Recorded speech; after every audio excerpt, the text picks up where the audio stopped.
The Body-Snatchers by Robert Louis Stevenson. Every night in the year, 4 of us sat in the small parlour of the George at Debenham, the undertaker and the landlord and Fetz and myself. Sometimes there would be more, but blow high, blow low, come rain or snow or frost. We 4 would be each planted in his own particular armchair. Fettes was an old drunken Scotchman, a man of education, obviously, and a man of some property since he lived in idleness. He had come to Debenham years ago, while still young, and by a mere continuance of living had grown to be an adopted townsman. His blue camlet cloak was a local antiquity, like the church spire, his place in the parlour at the George, his absence from church, his old, crapulous, disreputable vices, were all things, of course, in Debenham. He had some vague radical opinions and some fleeting infidelities, which he would now and again set forth and emphasise with tottering slaps upon the table. He drank rum, 5 glasses regularly every evening, and for the greater portion of his nightly visit to the George sat, with his glass in his right hand, in a state of melancholy, alcoholic saturation. We called him the doctor, for he was supposed to have some special knowledge of medicine, and had been known, upon a pinch, to set a fracture or reduce a dislocation.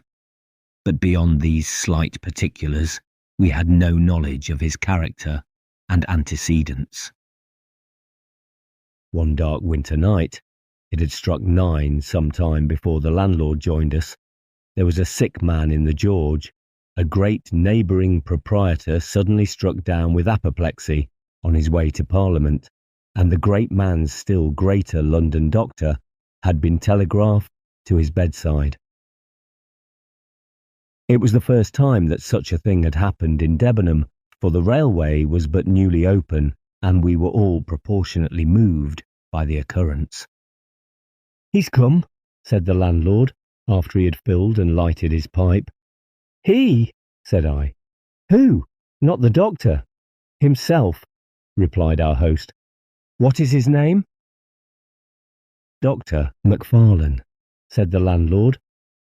Fettes was far through his 3rd tumblers, stupidly fuddled, now nodding over, now staring mazily around him, but at the last word he seemed to awaken and repeated the name. MacFarlane, twice. Quietly enough the first time, but with sudden emotion at the second.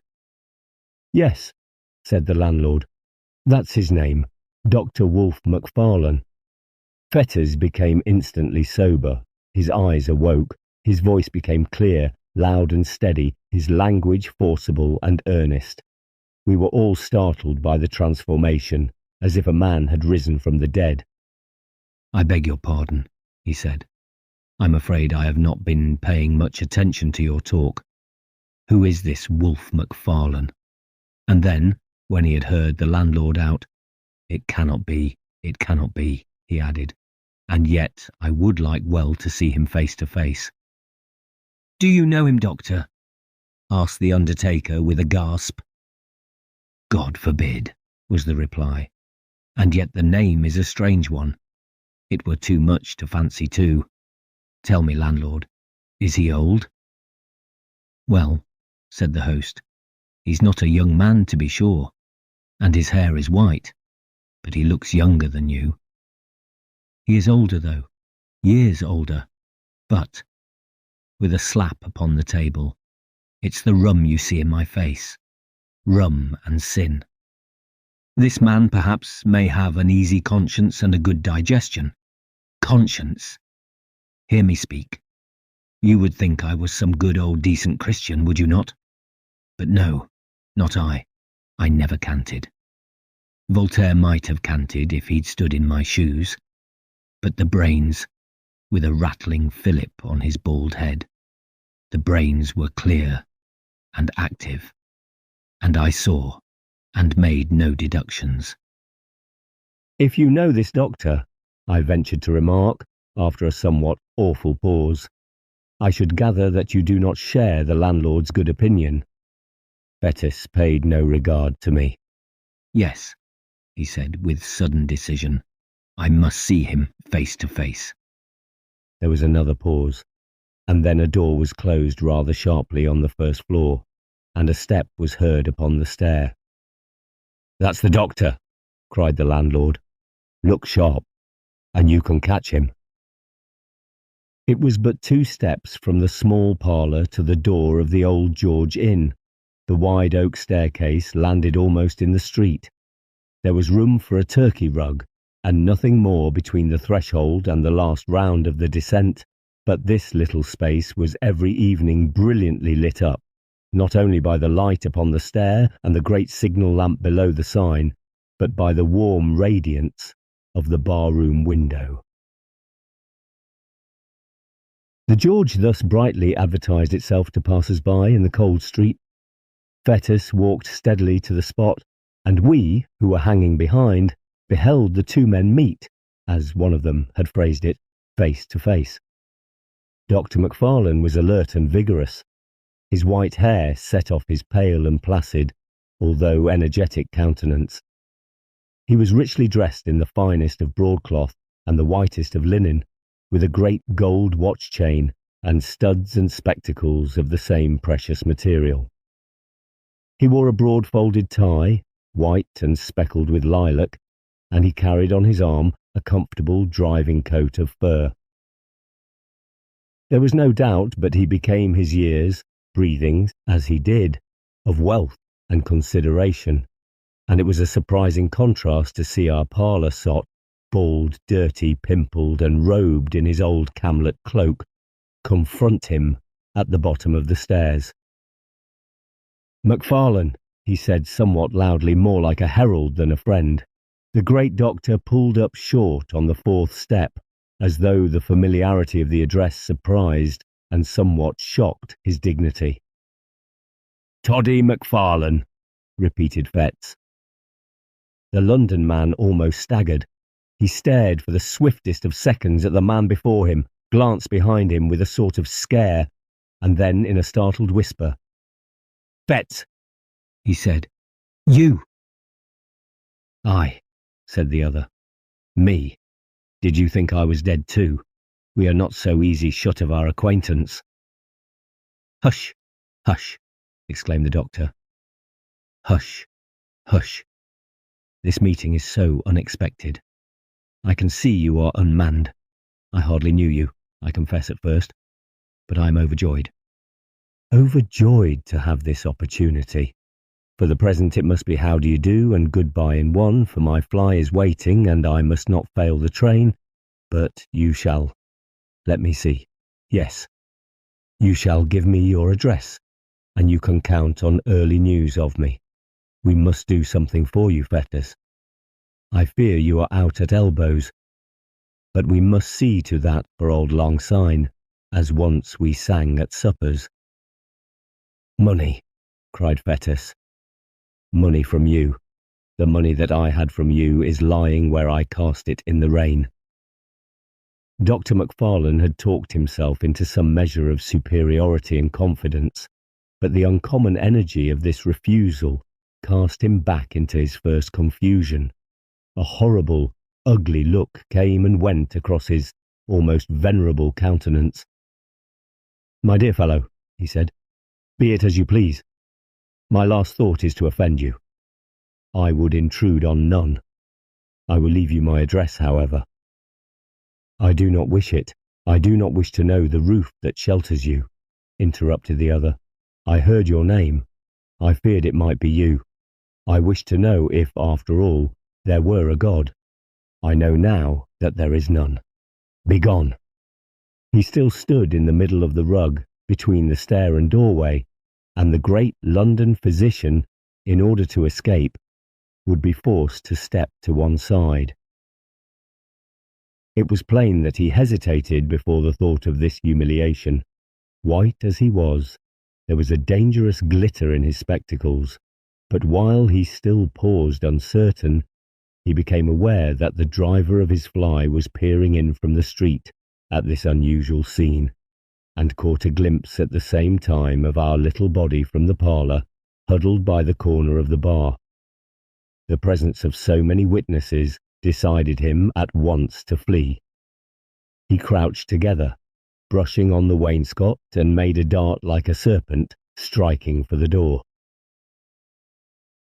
But his tribulation was not yet entirely at an end, for even as he was passing, Fetters clutched him by the arm, and these words came in a whisper, and yet painfully distinct. "Have you seen it again?" The great rich London doctor cried out aloud with a sharp throttling cry. He dashed his questioner across the open space and, with his hands over his head, fled out of the door like a detected thief. Before it had occurred to one of us to make a movement, the fly was already rattling toward the station. The scene was over like a dream, but the dream had left proofs and traces of its passage.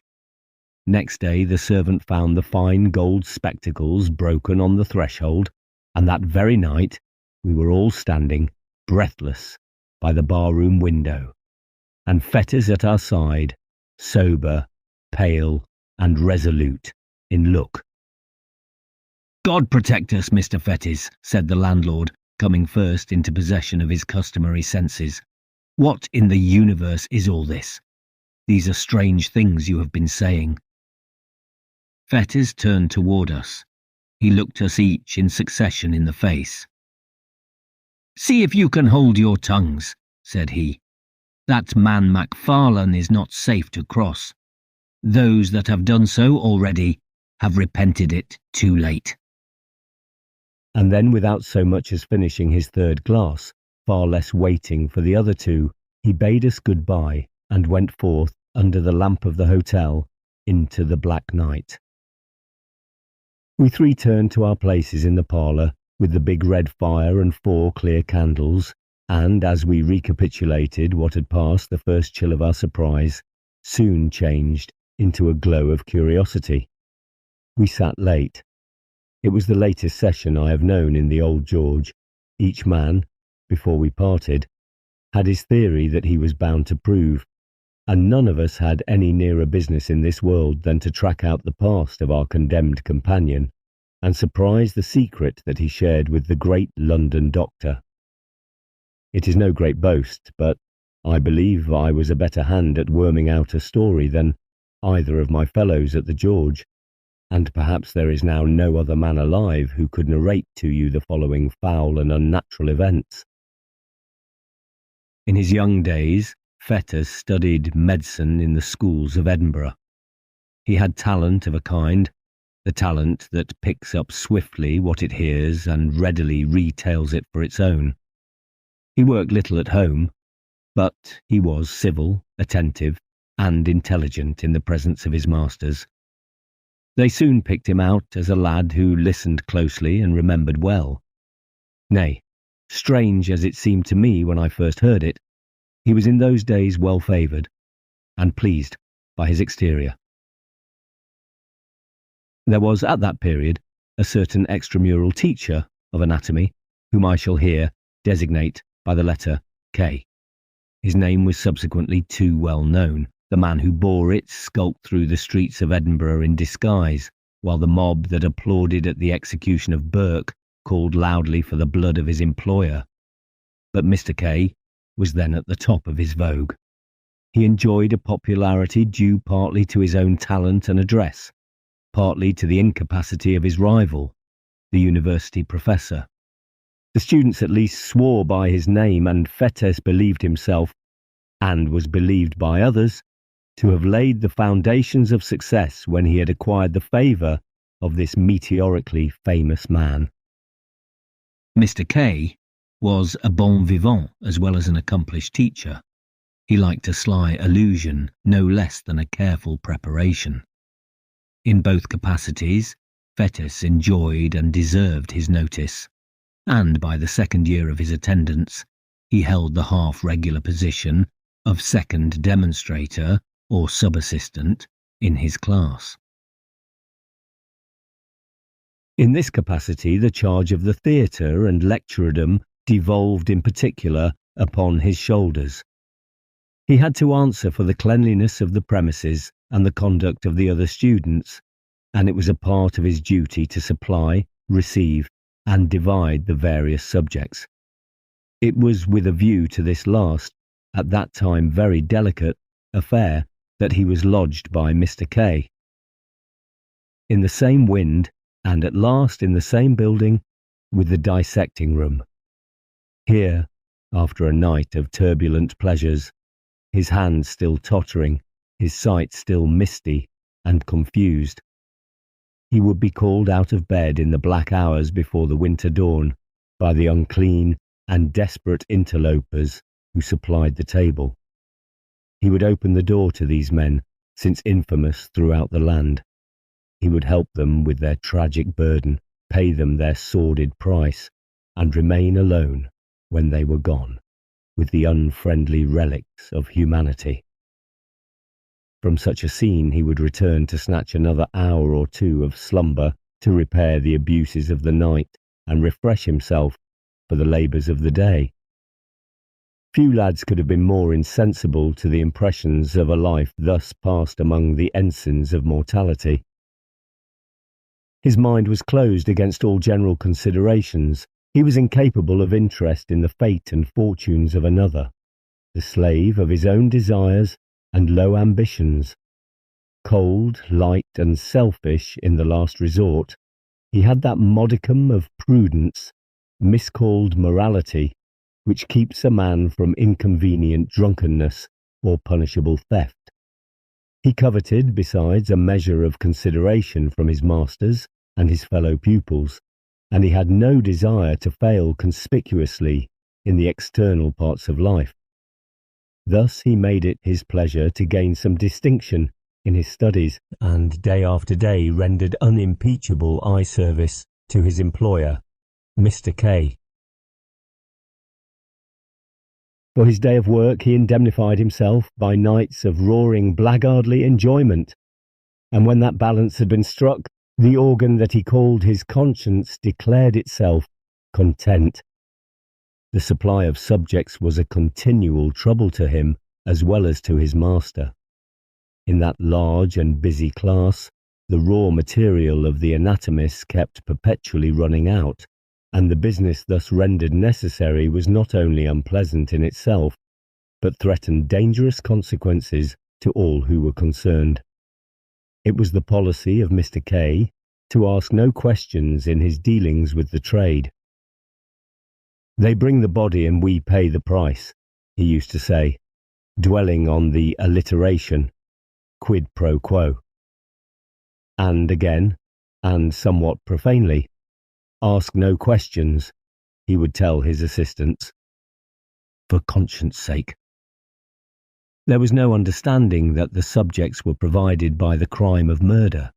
Had that idea been broached to him in words, he would have recoiled in horror, but the lightness of his speech upon so grave a matter was, in itself, an offence against good manners, and a temptation to the men with whom he dealt.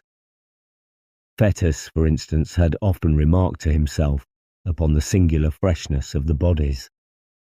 He had been struck again and again by the hangdog, abominable looks of the ruffians who came to him before the dawn, and, putting things together clearly in his private thoughts, he perhaps attributed a meaning too immoral and too categorical to the unguarded counsels of his master. He understood his duty, in short, to have three branches: to take what was brought, to pay the price, and to avert the eye from any evidence of crime. One November morning this policy of silence was put sharply to the test. He had been awake all night with a racking toothache, pacing his room like a caged beast or throwing himself in fury on his bed, and had fallen at last into that profound, uneasy slumber that so often follows on a night of pain, when he was awakened by the third or fourth angry repetition of the concerted signal. There was a thin, bright moonshine. It was bitter cold, windy, and frosty. The town had not yet awakened, but an indefinable stir already preluded the noise and business of the day. The ghouls had come later than usual, and they seemed more than usually eager to be gone. Fetz, sick with sleep, lighted them upstairs. He heard their grumbling Irish voices through a dream, and as they stripped the sack from their sad merchandise, he leaned dozing, with his shoulder propped against the wall. He had to shake himself to find the men their money. As he did so, his eyes lighted on the dead face. He started. He took 2 steps nearer, with the candle raised. "God Almighty!" he cried. "That is Jane Galbraith." The men answered nothing, but they shuffled nearer the door. "I know her, I tell you," he continued. "She was alive and hearty yesterday. It's impossible she can be dead. It's impossible you should have got this body fairly." "Sure, sir, you're mistaken entirely," said one of the men. But the other looked Fetters darkly in the eyes and demanded the money on the spot. It was impossible to misconceive the threat or to exaggerate the danger. The lad's heart failed him. He stammered some excuses, counted out the sum, and saw his hateful visitors depart. No sooner were they gone than he hastened to confirm his doubts.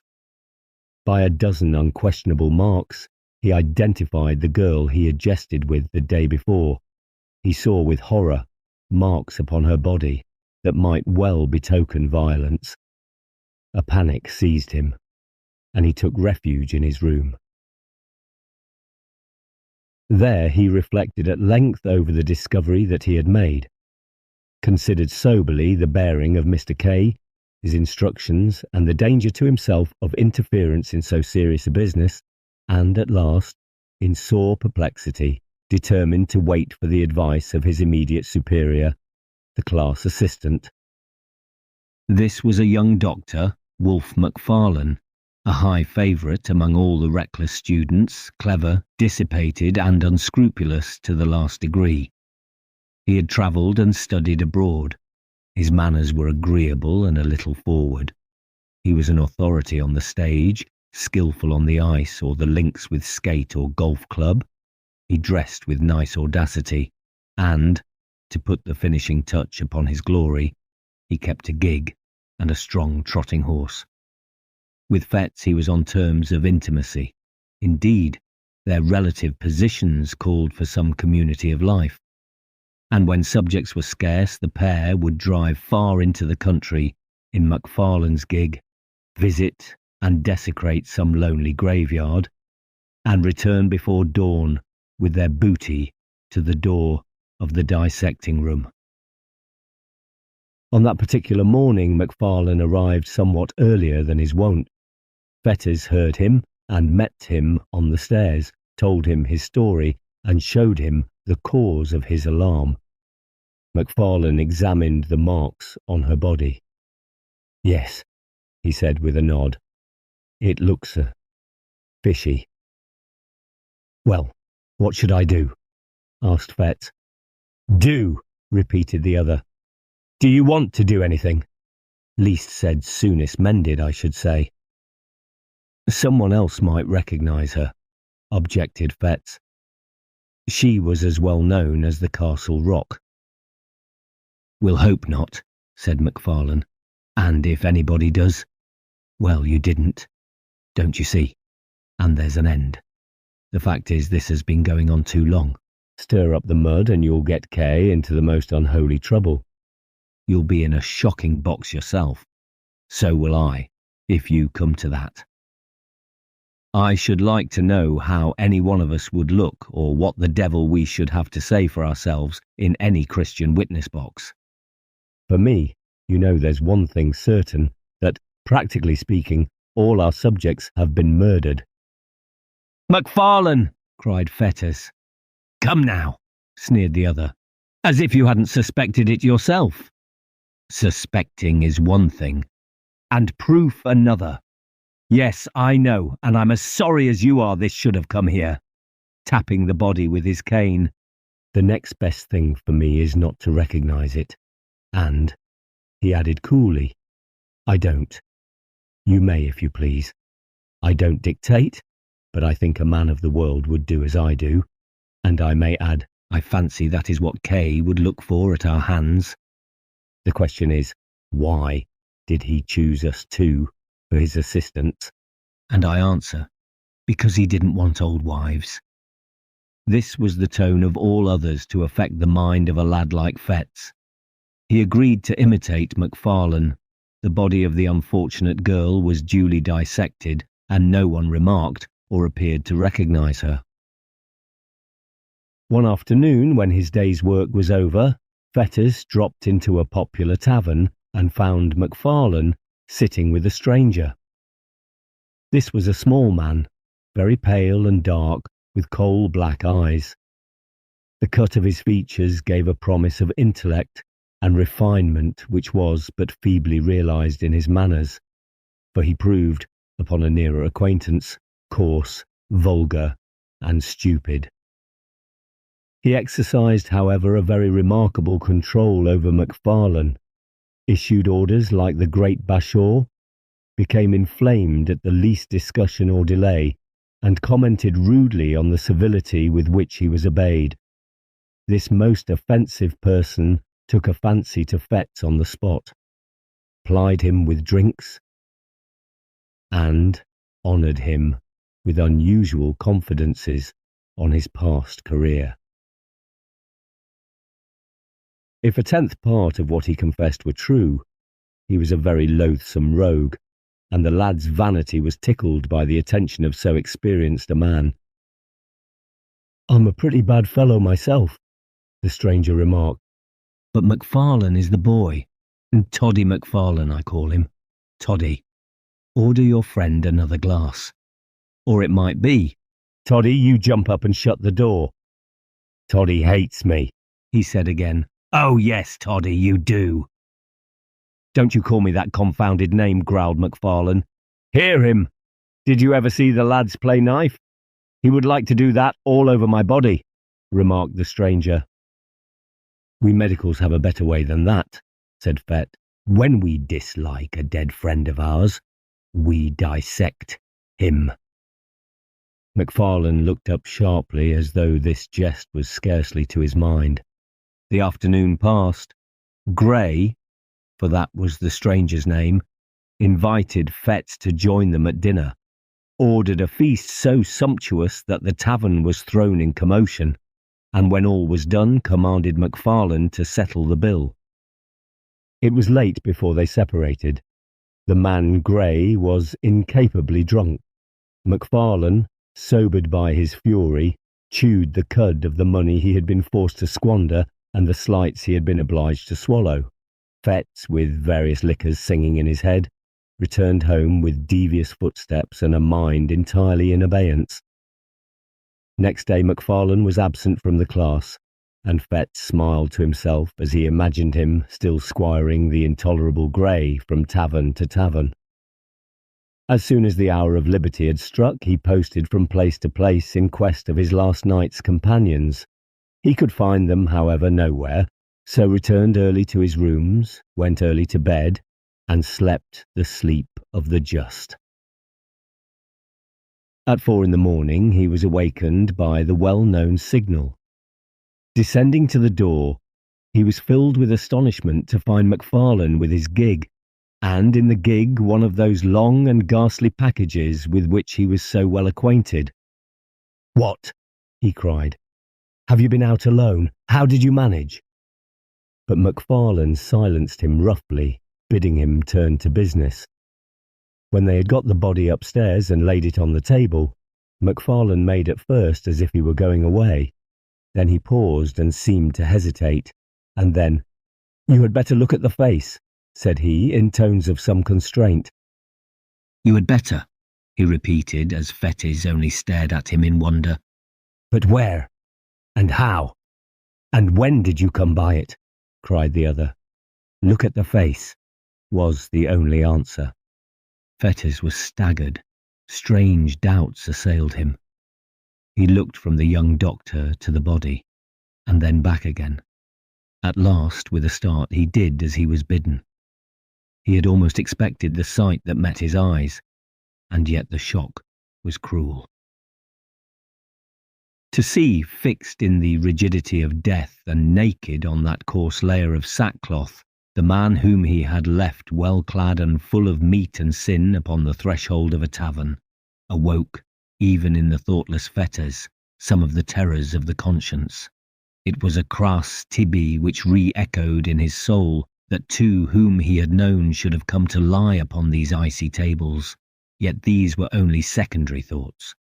His first concern regarded Wolfe. Unprepared for a challenge so momentous, he knew not how to look his comrade in the face. He durst not meet his eye, and he had neither words nor voice at his command. It was MacFarlane himself who made the first advance.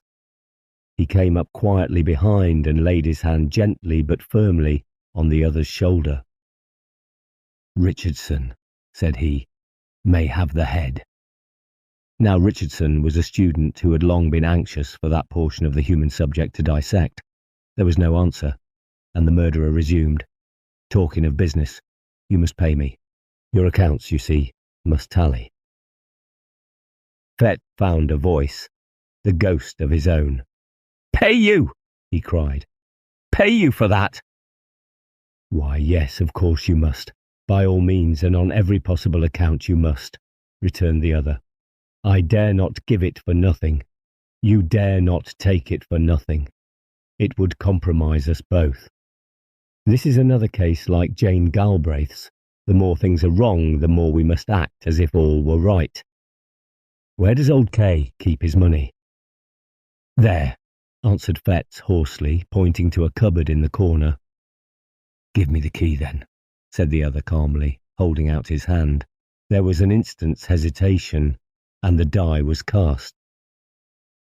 MacFarlane could not suppress a nervous twitch, the infinitesimal mark of an immense relief, as he felt the key between his fingers.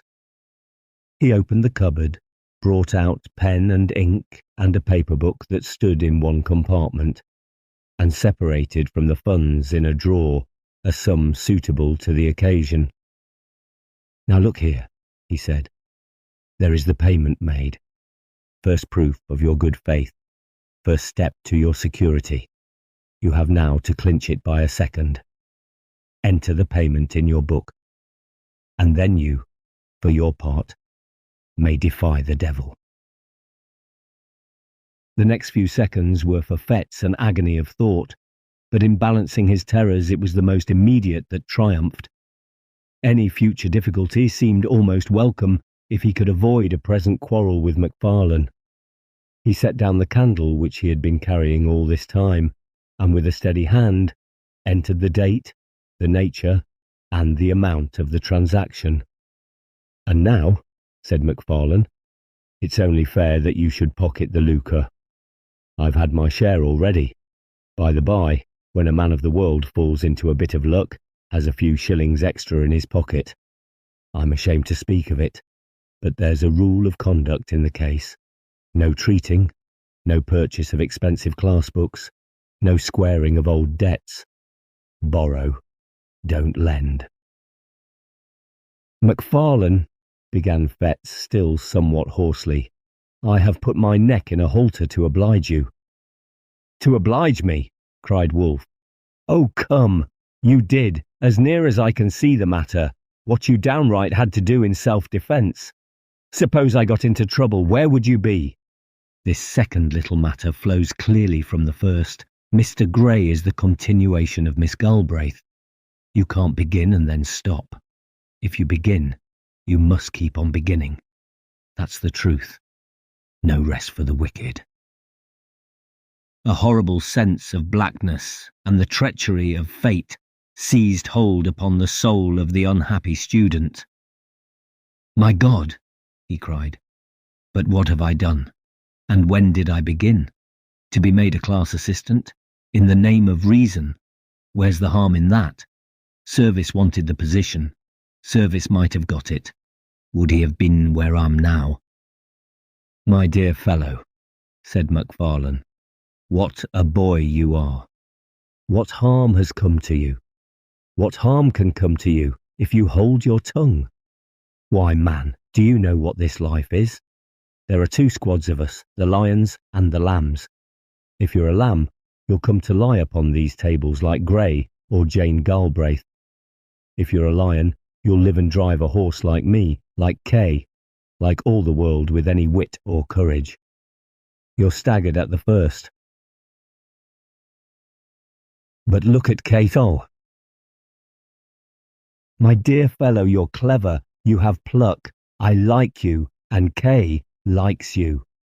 You were born to lead the hunt, and I tell you, on my honour and my experience of life, 3 days from now, you'll laugh at all these scarecrows like a high school boy at a farce. And with that, MacFarlane took his departure and drove off up the wind in his gig to get under cover before daylight. Fettes was thus left alone with his regrets. He saw the miserable peril in which he stood involved. He saw, with inexpressible dismay, that there was no limit to his weakness, and that, from concession to concession, he had fallen from the arbiter of MacFarlane's destiny to his paid and helpless accomplice.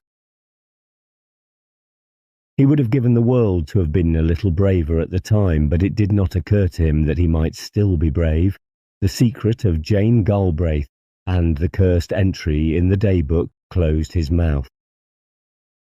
Hours passed. The class began to arrive.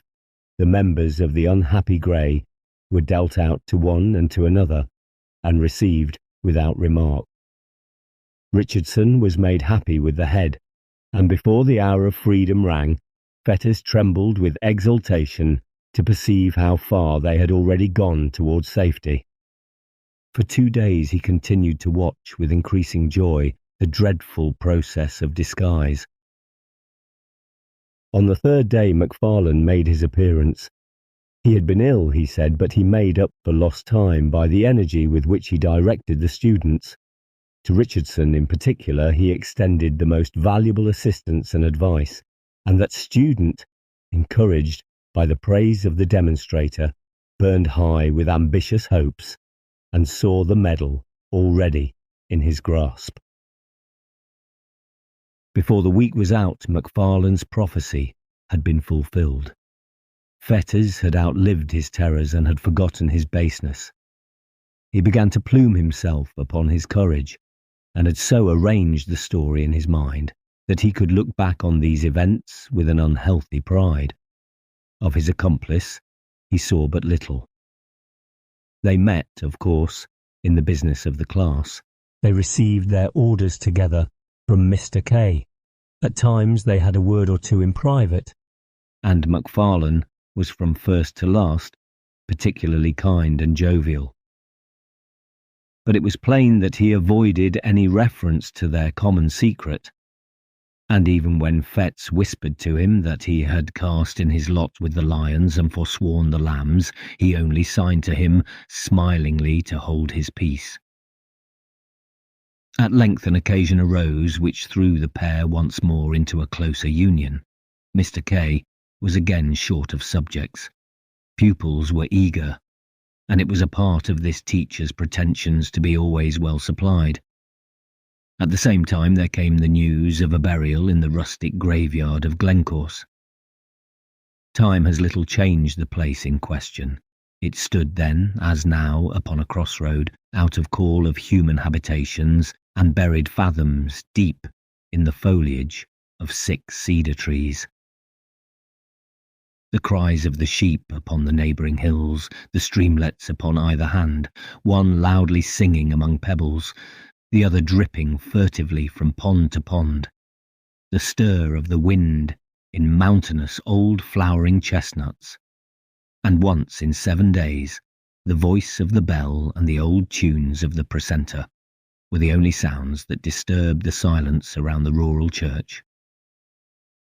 The Resurrection Man, to use a by-name of the period, was not to be deterred by any of the sanctities of customary piety. It was part of his trade to despise and desecrate the scrolls and trumpets of old tombs, the paths worn by the feet of worshippers and mourners, and the offerings, and the inscriptions of bereaved affection. To rustic neighbourhoods where love is more than commonly tenacious, and where some bonds of blood or fellowship unite the entire society of a parish, the body-snatcher, far from being repelled by natural respect, was attracted by the ease and safety of the task.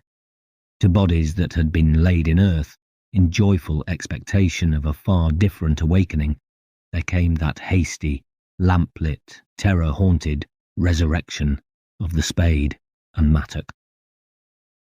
The coffin was forced, the cerements torn, and the melancholy relics, clad in sackcloth, after being rattled for hours on moonless byways, were at length exposed to uttermost indignities before a class of gaping boys. Somewhat as two vultures may swoop upon a dying lamb, Fetis and MacFarlane were to be let loose upon a grave in that green and quiet resting place. The wife of a farmer, a woman who had lived for 60 years, and been known for nothing but good butter and a godly conversation, was to be rooted from her grave at midnight and carried, dead and naked, to that faraway city that she had always honoured with her Sunday's best. The place beside her family was to be empty till the crack of doom, her innocent and almost venerable members to be exposed to that last curiosity of the anatomist. Late one afternoon the pair set forth, well wrapped in cloaks and furnished with a formidable bottle. It rained without remission, a cold, dense, lashing rain. Now and again there blew a puff of wind, but these sheets of falling water kept it down. Bottle and all, it was a sad and silent drive as far as Pennycook, where they were to spend the evening. They stopped once to hide their implements in a thick bush not far from the churchyard, and once again at the Fisher's Tryst, to have a toast before the kitchen fire and vary their nips of whisky with a glass of ale. When they reached their journey's end, the gig was housed, the horse was fed and comforted, and the two young doctors in a private room sat down to the best dinner and the best wine the house afforded. The lights, the fire, the beating rain upon the window, the cold, incongruous work that lay before them, added zest to their enjoyment of the meal. With every glass their cordiality increased. Soon MacFarlane handed a little pile of gold to his companion. "A compliment," he said. "Between friends these little dead accommodations ought to fly like pipe lights." Fetters pocketed the money and applauded the sentiment to the echo. "You are a philosopher," he cried. "I was an ass till I knew you. You and Kay, between you, by the Lord Harry. But you'll make a man of me." "Of course we shall," applauded MacFarlane. "A man? I tell you, it required a man to back me up the other morning. There are some big, brawling, 40-year-old cowards who would have turned sick at the look of the dead thing. But not you. You kept your head. I watched you." "Well, and why not?" Fettes thus vaunted himself. "It was no affair of mine. There was nothing to gain on the one side but disturbance, and on the other I could count on your gratitude, don't you see?" And he slapped his pocket till the gold pieces rang. MacFarlane somehow felt a certain touch of alarm at these unpleasant words. He may have regretted that he had taught his young companion so successfully, but he had no time to interfere, for the other noisily continued in this boastful strain. "The great thing is not to be afraid. Now, between you and me, I don't want to hang. That's practical, but for all cant, MacFarlane, I was born with a contempt. Oh, God, devil, right, wrong, sin, crime, and all the old gallery of curiosities. They may frighten boys, but men of the world, like you and me, despise them. Here's to the memory of Grey." It was by this time growing somewhat late. The gig, according to order, was brought round to the door with both lamps brightly shining, and the young men had to pay their bill and take the road. They announced that they were bound for Peebles and drove in that direction till they were clear of the last houses of the town. Then, extinguishing the lamps, returned upon their course and followed a by-road toward Glencorse. There was no sound but that of their own passage and the incessant, strident pouring of the rain. It was pitch dark. Here and there a white gate or a white stone in the wall guided them for a short space across the night, but for the most part it was at a foot pace and almost groping that they picked their way through that resonant blackness to their solemn and isolated destination. In the sunken woods that traversed the neighbourhood of the burying ground, the last glimmer failed them, and it became necessary to kindle a match and re-illumine one of the lanterns of the gig. Thus, under the dripping trees, and environed by huge and moving shadows, they reached the scene of their unhallowed labours. They were both experienced in such affairs, and powerful with the spade, and they had scarce been 20 minutes at their task before they were rewarded by a dull rattle on the coffin lid. At the same moment MacFarlane, having hurt his hand upon a stone, flung it carelessly above his head. The grave, in which they now stood almost to the shoulders, was close to the edge of the plateau of the graveyard, and the gig lamp had been propped the better to illuminate their labours against a tree, and on the immediate verge of the steep bank descending to the stream. Chance had taken a sure aim with the stone. Then came a clang of broken glass. Night fell upon them. Sounds alternately dull and ringing announced the bounding of the lantern down the bank and its occasional collision with the trees. A stone or two, which it had dislodged in its descent, rattled behind it into the profundities of the glen. And then silence, like night, resumed its sway, and they might bend their hearing to its utmost pitch, but naught was to be heard except the rain, now marching to the wind, now steadily falling over miles of open country. They were so nearly at an end of their abhorred task that they judged it wisest to complete it in the dark. The coffin was exhumed and broken open, the body inserted in the dripping sack and carried between them to the gig, one mounted to keep it in its place, and the other, taking the horse by the mouth, groped along by wall and bush until they reached the wider road by the Fisher's Tryst.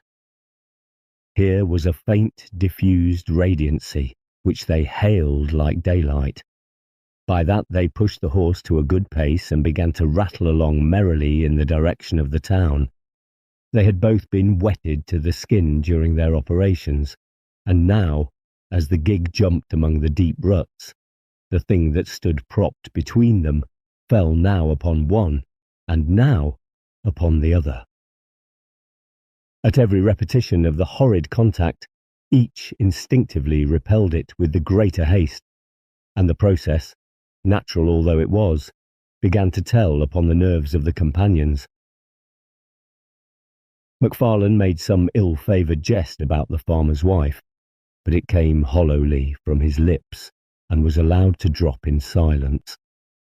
Still their unnatural burden bumped from side to side, and now the head would be laid, as if in confidence, upon their shoulders, and now the drenching sackcloth would flap icily about their faces. A creeping chill began to possess the soul of Fetters. He peered at the bundle, and it seemed somehow larger than at first. All over the countryside and from every degree of distance, the farm dogs accompanied their passage with tragic ululations, and it grew and grew upon his mind that some unnatural miracle had been accomplished, that some nameless change had befallen the dead body, and that it was in fear of their unholy burden that the dogs were howling. "For God's sake," said he, making a great effort to arrive at speech, "for God's sake, let's have a light." Seemingly MacFarlane was affected in the same direction, for though he made no reply, he stopped the horse, passed the reins to his companion, got down, and proceeded to kindle the remaining lamp. They had by that time got no farther than the crossroad down to Auchenclinny. The rain still poured as though the deluge were returning, and it was no easy matter to make a light in such a world of wet and darkness. When at last the flickering blue flame had been transferred to the wick and began to expand and clarify, and shed a wide circle of misty brightness round the gig, it became possible for the two young men to see each other and the thing they had along with them. The rain had moulded the rough sacking to the outlines of the body underneath. The head was distinct from the trunk, the shoulders plainly modelled. Something at once spectral and human riveted their eyes upon the ghastly comrade of their drive. For some time MacFarlane stood motionless, holding up the lamp. A nameless dread was swathed like a wet sheet about the body, and tightened the white skin upon the face of Fettes. A fear that was meaningless, a horror of what could not be, kept mounting to his brain. Another beat of the watch, and he had spoken, but his comrade forestalled him. "That is not a woman," said MacFarlane in a hushed voice. "It was a woman when we put her in," whispered Fettes. "Hold that lamp," said the other. "I must see her face." And as Fettes took the lamp, his companion untied the fastenings of the sack and drew down the cover from the head. The light fell very clear upon the dark, well-moulded features and smooth-shaven cheeks of a too familiar countenance, often beheld in dreams of both of these young men. A wild yell rang up into the night. Each leapt from his own side into the roadway. The lamp fell, broke, and was extinguished. And the horse, terrified by this unusual commotion, bounded and went off toward Edinburgh at a gallop, bearing along with it, sole occupant of the gig, the body of the dead and long dissected Grey.